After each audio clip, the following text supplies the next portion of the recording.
ભરૂચ લોકસભાના સાંસદ મનસુખ વસાવા જે ડેડિયાપાડાના ધારાસભ્ય ચૈતર વસાવાને જેલ થઈ છે અને આગામી દિવસોમાં આદિવાસી સમાજનું સંમેલન યોજાવાનું છે તેને લઈને નિવેદન તેમણે આપ્યું છે. સાથે જ ભારતીય જનતા પાર્ટી પર જે આક્ષેપ થઈ રહ્યા છે કે ધારાસભ્યને જેલમાં નખાવવા પાછળ તેમના ષડયંત્ર છે, તો તે વાત મનસુખ વસાવાએ ફગાવી છે અને કહ્યું છે કે આ તો કાયદાકીય રીતે આ બાબત ન્યાયિક બાબત છે, આમાં પક્ષ કે સરકાર કાંઈ નથી કરી શકતી. સાથે જે 18 દિવસની બાળકી છે તેને લઈને રાજનીતિ થતી હોય તેવા આરોપ કરતા મનસુખ વસાવા શું કહી રહ્યા છે, વિગતે વાત કરીએ. વૈષ્ણવજન તો તેને કહીએ જે પીડ પરાઈ જાનાને રે. દર્શક મિત્રો, નવજીવન ન્યૂઝમાં આપનું સ્વાગત છે. નર્મદા જિલ્લાના ડેડિયાપાડાના ધારાસભ્ય ચૈતર વસાવાને નર્મદા સેશન કોર્ટે થોડા દિવસ પહેલા 7 વર્ષની સજા ફટકારી. વનકર્મીને મારવાના કેસમાં તેમની સામે આ સજાની જોગવાઈ થઈ છે અને આને લઈને આદિવાસી સમાજમાં ભારે આક્રોશ જોવા મળી રહ્યો છે. ત્યારે ધારાસભ્ય ચૈતર વસાવાની સાથે એક 18 દિવસની બાળકી પણ જેલમાં છે ને આને લઈને વિવાદનો મધપોડો પણ છંછેડાયો છે. ત્યારે આ બાબતે સાંસદ મનસુખ વસાવાનું નિવેદન સામે આવ્યું છે, જેમાં તેઓએ આમ આદમી પાર્ટીના નેતાઓ પર આરોપ કરવાની શરૂઆત કરી છે. સાથે જે 18 દિવસની બાળકી જેલમાં ગઈ છે તેની પાછળ ચૈતર વસાવાના વકીલ અને આમ આદમી પાર્ટીના નેતાઓ જવાબદાર હોય તે ત્યાં સુધીના આક્ષેપો તેમણે કર્યા છે. તેમણે કહ્યું કે ચોક્કસ જે દીકરી છે 18 દિવસની અને સાથે તેની માતા છે તેને લઈને તેમને સહાનુભૂતિ છે ને ત્યાં રજૂઆત કરવી પડે ત્યાં તેઓ રજૂઆત પણ કરી રહ્યા છે, પણ આને લઈને રાજકીય સ્ટન્ટ ચાલી રહ્યું છે ને તેમને બદનામ કરવામાં આવી રહ્યા છે. સાથે જ તેમણે કહ્યું કે આ સરકારનું કોઈ ષડયંત્ર નથી, આમાં જે કાયદાકીય ન્યાયિક પ્રક્રિયા ચાલી રહી છે, કોર્ટે જે ચુકાદો આપ્યો છે તે આધાર ઉપર આપ્યો છે ને એમાં સરકારનું કંઈ ચાલતું નથી. પહેલાં સાંભળો શું કહી રહ્યા છે સાંસદ મનસુખ વસાવા, જે તેમના પાર્ટી પર આરોપ થઈ રહ્યા છે જે 18 દિવસની બાળકી જેલમાં ગઈ છે તમામ બાબતને લઈને. આપણી સાથે ભરૂચ લોકસભાના સાંસદ મનસુખ વસાવા જોડાઈ ચૂક્યા છે. મનસુખભાઈ, જે રીતે ડેડિયાપાડાના ધારાસભ્ય ચૈતર વસાવાને સજા થઈ છે તેમાં એક 18 દિવસનું બાળક પણ જેલમાં ગયું છે, ત્યારે આને લઈને આદિવાસી સમાજમાં રોષ છે. શું જોઈ રહ્યા છો મામલાને લઈને? આમાં કહેવાય રહ્યું છે કે કોઈ પણ પ્રકારની દયા ભાવ છે તે સરકાર તરફથી દાખવવામાં નથી આવ્યો, બાળક સાથે આવું વર્તન થયું છે. જી જી જી જી શું આપની કહેશો? જે વાત બિલકુલ સાચી છે, પણ ચૈતરભાઈ વસાવા છે આપણા ડેડિયાપાડાના ધારાસભ્ય, એની સામે 19 જેટલા ગુના નોંધાયેલા છે અને એમાં મોટા ભાગા કોર્ટમાં ચાલુ છે. તો એની અંદર એક જે ફોરેસ્ટનો જે અગત્યનો જે મોટો ગુનો જે છે, ફોરેસ્ટના કર્મચારી સાથે જે મારામારી થઈ હતી, એની સાથે ચૈતરભાઈની સાથે બીજા અન્ય 8-9 લોકો હતા. તો આજે જ્યારે કોર્ટમાં આ કેસ એમનો ચાલ્યો એ વખતે એમાં આજે 15-16 દિવસની જે બાળકીની માતા જે છે એ પણ આ ગુનામાં એનું પણ નામ છે. તો જ્યારે કોર્ટ સમક્ષ આ જજમેન્ટ તો હમણાં લખાયો, પણ તારીખો તો ઘણા સમયથી ચાલતી હતી ને, તો જે તે સમય એમના જે વકીલે જજના ધ્યાન પર લાવવું જોઈએ કે ભાઈ આટલા જે આરોપો છે એમાં આ જે બેન છે એ આજના ગર્ભવતી છે, તો એના માટે જે કાયદામાં જે કોઈ જોગવાઈ હોય તે એને છૂટછાટ આપે, એટલે માનવતાની દ્રષ્ટિએ એને મદદરૂપ થવું એના વકીલે રજૂઆત કરવાની હતી જજને.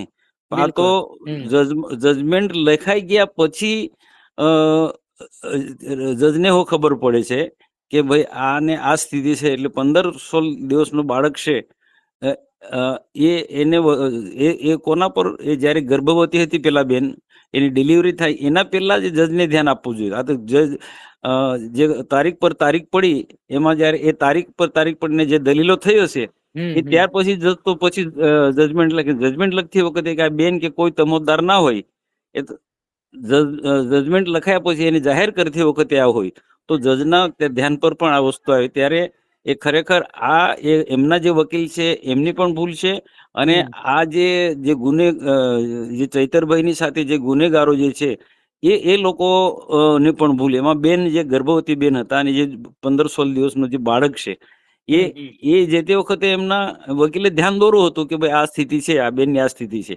આ તો આખું જજમેન્ટ લખાઈ ગયા પછી આ બહાર આવ્યું કે આ પ્રકારનો આને 15-16 દિવસનો બાળક છે. છતાં આને શું છે, ગુનેગાર તરીકે પેલા બેન સાબિત થઈ ગયા, પણ હવે એનું બાળકને ક્યાં નાના બાળકને રાખવું, તો એને જજે એવો નિર્ણય કે ભાઈ એની સાથે રહેશે. આ નિર્ણય, આમાં સરકારનો કોઈ દોષ નથી, આમાં સરકાર કોઈ ઇન્વોલ્વમેન્ટ હોતું જ નથી. પણ છતાં આમ આદમી પાર્ટીના નેતા અને કેટલાક બધા સંગઠનના લોકો, ટ્રાઇબલ સંગઠનના લોકો સીધું કે સરકારે માનવતા ના રાખી, પણ આ સરકારનો આમાં રોલ જ નથી.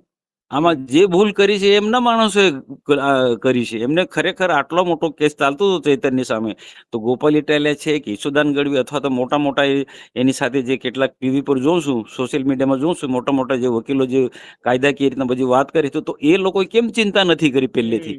એમને આટલા બધા એમના ધારાસભ્યનો કેસ જ્યારે એક કેસ ને આવા અનેક કેસ છે અને કોર્ટમાં ચાલુ છે, તો એને ધ્યાનમાં લેવું જોઈતું હતું કે ભાઈ આને શું પ્રોસિજર છે, કઈ સ્થિતિ છે.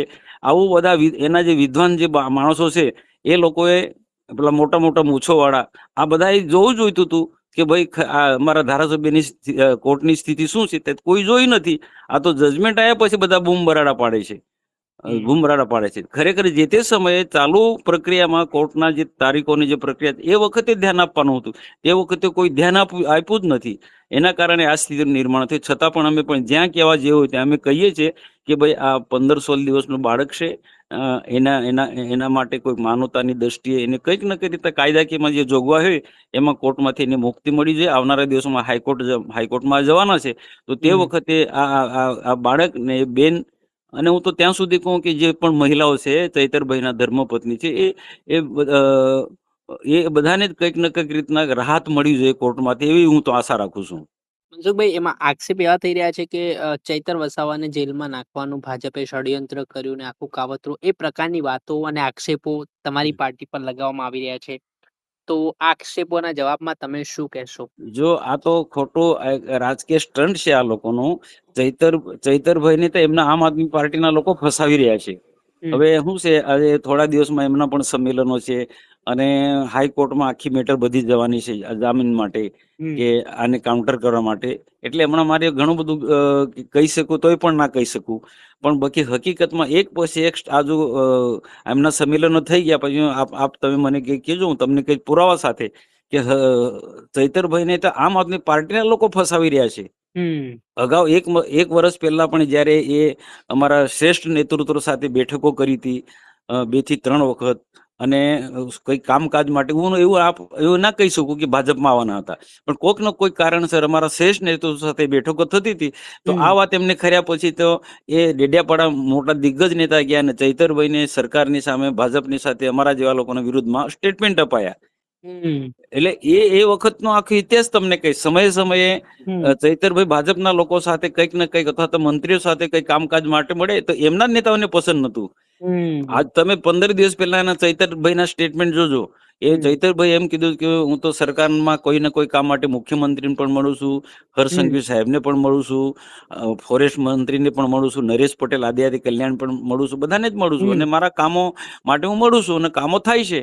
તો એ જાહેર ફંક્શનમાં તો એ સરકારની પ્રશંસા કરી છે, અને એ જાહેર ફંક્શનમાં તમે સાથે એક મંચ પર હોય, સાથે બધા જમીએ છે, જિલ્લા સરકારી મિટિંગોમાં પણ અમે સાથે મળીને ચાલે છે. એટલે આ આમ આદમી પાર્ટીના લોકોને પસંદ નહોતું. આમ આદમી પાર્ટીના કેટલાક નેતાઓ એવો છે કે ચૈતર ભાજપની સામે લડે તો એમને રાજકીય રીતના ફાયદો મળે. આ ખરેખર તો એમનો આ ઈરાદો છે. ચૈતરને મદદરૂપ થવાનું કે ચૈતર માટે કોઈ લાગણી નથી. ચૈતરભાઈ જેલમાં જાય તો એમને પેલું એક લાગણી લોકોમાં એક પેદા થાય ને રાજકીય માઇલેજ લેવા માટે આ આમ આદમી પાર્ટીના લોકો આવું કરી રહ્યા છે. અને બીજું કે આ કાનૂની પ્રક્રિયા છે, સરકારનો કે ભાજપનામાં કોઈ રોલ નથી. તો આને કાનૂની દ્રષ્ટિએ લડવું જોઈએ. આના વિદ્વાન માણસો છે એમની પાસે, એટલું તો ખબર હોય છે. આનાથી ઉલટું આ સ્ટન્ટ કરશે એનાથી તો ચૈતરના અગેન્સ્ટમાં બધું જવાનું છે. એમને ખબર નથી, પણ એ ઈરાદાપૂર્વક કે ચૈતરને છોડવા માંગતા નથી, પણ ચૈતર જેલમાં જ રાય એવો આમનો ઈરાદો છે. બાકી આવા સંમેલનો કરવા, સરકાર વિરુદ્ધમાં બોલવું, અમારા પાર્ટીના વિરુદ્ધમાં બોલવું, અને આવા કાનૂની પ્રક્રિયા પર શંકા વ્યક્ત કરવી, તો આવું સ્ટન્ટ કરાય જ ના, આવા સંમેલનો કરાય જ ના. આજે ગુરુવારે કે બીજી કે ત્રીજી તારીખે મોટું સંમેલન એવું કરવાની શું જરૂર છે? ગુજરાતના, મધ્યપ્રદેશના, રાજસ્થાનના બધા. દાદા, આમાં જે સંમેલન બોલવામાં આવે છે તેમાં આદિવાસી સમાજે બોલાયું છે આ સંમેલન. એ તો બહાનું છે આદિવાસી સમાજે. અચ્છા. એ તો એક બાનું છે, પણ તમે જોજો ને કોણ બધા આવે છે તે એક બધું રાજકીય ભૂમિ તપાસી રહેનારા લોકો છે. દાખલા કે ભારતીય ટ્રાઇબલ પાર્ટી છે, બાપ પાર્ટી. હવે એ નેતાઓ બધા આવે છે. આવું કરવાથી કઈ ચૈતરભાઈની રાહત થોડી મળવાની છે. એટલું તો એમને આ બધા નેતાઓને એટલું જાહેર જીવનમાં કામ પડેલા લોકોને એટલું તો ખબર છે. એ પોતાની એ નવી જમીન શોધી રહ્યા છે કેટલાક લોકો. બરાબર. બિલકુલ રાજકીય સ્ટન્ટ છે, બીજું કશું જ નથી આમાં. અચ્છા, તમને આમંત્રણ આપશે સમર્થન માટે તો તમે જશો સંમેલન? જો અમને આમંત્રણ નહીં આપે, અને મેં તો એમના પહેલા મેં કીધું હતું કે જેવું જજમેન્ટ આવ્યું તરત મેં 12-13 દિવસ 14-15 દિવસની છોકરીને આ રીતના મેં કીધું કે આ માનવતાની દ્રષ્ટિએ બરોબર નથી આમાં. અને ત્યાર પછી મેં થોડો અભ્યાસ કર્યો તો મને ખબર પડી કે એમના જે માણસો કે એમના વકીલે કે એમના જે જાણકાર બધા માણસો એના કોર્ટ પર આ ધ્યાનમાં નથી લાવ્યા. આ ધ્યાનમાં નથી લેતા. તે તો મેં તો કીધું છે, છતાં પણ આ તો કાનૂની પ્રક્રિયા છે. આમાંથી જેટલું પણ મદદરૂપ થવાય એ રીતે આ બાળકીને કે એની માને હું મદદરૂપ થવાનો મારા પ્રયત્ન કરું છું. છતાં એમના એક જિલ્લાના પ્રમુખ નિરંજન વસાવા એવું સ્ટેટમેન્ટ કાલે આવ્યું કે મનસુખભાઈ હાઈકોર્ટમાં જાય ને એના જામીન બને. આ યોગ્ય કહેવાય? એટલે આ લોકો આ બધું આ ચૈતરભાઈના જે કેસ કે નાની બાળકીને લઈને એ રાજકીય સ્ટન્ટ કરવા માંગે છે. ઓકે, જી, ખૂબ ખૂબ આભાર જી, મનસુખ જી, વસાવાજી, આપે હા, જોડાયા અને આપે માહિતી આપી. હા, થેન્ક યુ. જી. જે આપણે સાંભળ્યા હતા લોકસભાના સાંસદ મનસુખ વસાવા, જે પોતાના બેબાક અંદાજ માટે જાણીતા છે ને આગામી દિવસોમાં 2 તારીખ આવતીકાલે જે ડેડિયાપાડા ખાતે આદિવાસી સમાજનું સંમેલન મળવાનું છે તેને લઈને પણ તેમણે કેટલીક મહત્વની વાતો કરતા રાજકારણ ગરમાયું છે. દર્શક મિત્ર, આવા જ નવા વિડીયો સાથે આપણે માહિતગાર કરતા રહીશું. પડે પડને અપડેટો આપના સુધી પહોંચાડતા રહીશું. એટલે તમારી નવજીવન ન્યૂઝ જોતા રહો, લાઈક કરો, શેર કરો.